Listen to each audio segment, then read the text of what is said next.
എല്ലാവർക്കും നമസ്കാരം. ഇന്ന് 2-3 ദിവസമായിട്ട് നല്ല മഴയല്ലായിരുന്നു. അതുകൊണ്ട് കൃഷിയിടത്തിലേക്ക് പോകാൻ പറ്റിയില്ല. ഇന്ന് അവയൊക്കെ ഒന്ന് കാണാം.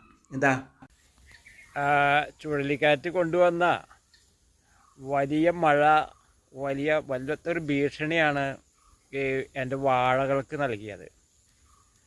തുടർച്ചയായിട്ട് മഴ പെയ്തപ്പോൾ അവയുടെ കടക്കിൽ നിന്ന് വെള്ളം ഒഴിഞ്ഞു പോകാത്ത ഒരവസ്ഥയുണ്ടായി.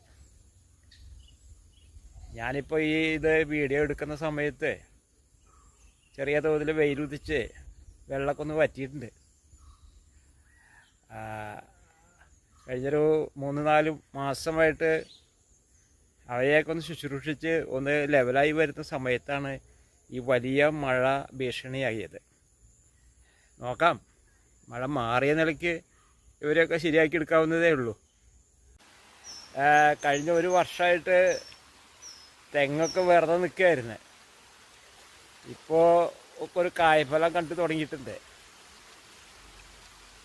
ഈ തേങ്ങയില്ലാത്ത കാരണം തേങ്ങയ്ക്ക് നല്ല വിലയായിരുന്നു. ഇനിയിപ്പോൾ ക്ഷീണമൊക്കെ തീർത്ത് തെങ്ങ് കായായി വരുമ്പോഴേക്കും ചിലപ്പോൾ വിലയൊക്കെ പോയിന്നും വരാം.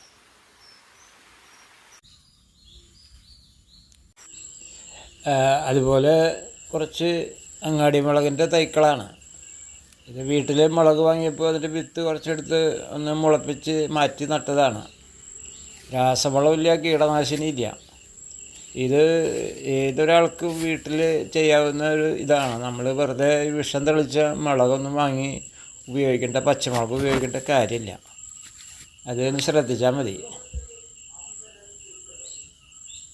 ഈ ചീനമുളക് തയ്യേ പുല്ലിൻ്റെ ഇടയിൽ വാസ്തവത്തിൽ ഒളിച്ച് നിൽക്കുകയായിരുന്നു. ഞാനത്ര ശ്രദ്ധിച്ചില്ല.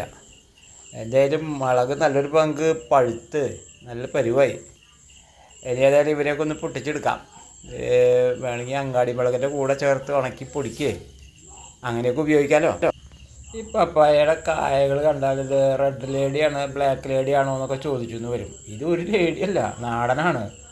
പിന്നെ എന്താ വെച്ചാൽ ഈ വാഴത്തോട്ടത്തിൻ്റെ അടുത്ത് നിന്ന കാരണം അവിടെയുള്ള വാളൊക്കെ ഇപ്പോൾ വലിച്ചെടുത്തു. അതാണ്.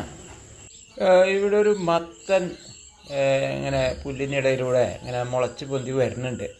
തല നീട്ടി തുടങ്ങിയിട്ടേ ഉള്ളൂ. അവനെ ഒന്ന് ലെവലാക്കി എടുക്കണം. അപ്പോൾ അങ്ങനെ ഇന്നത്തെ കൃഷി വിശേഷങ്ങൾ അവസാനിപ്പിക്കുകയാണ്. എൻ്റെ തെങ്ങ്, വാഴ, മുളക്, പപ്പായ, മത്തൻ ഇതൊക്കെ കണ്ടല്ലോ.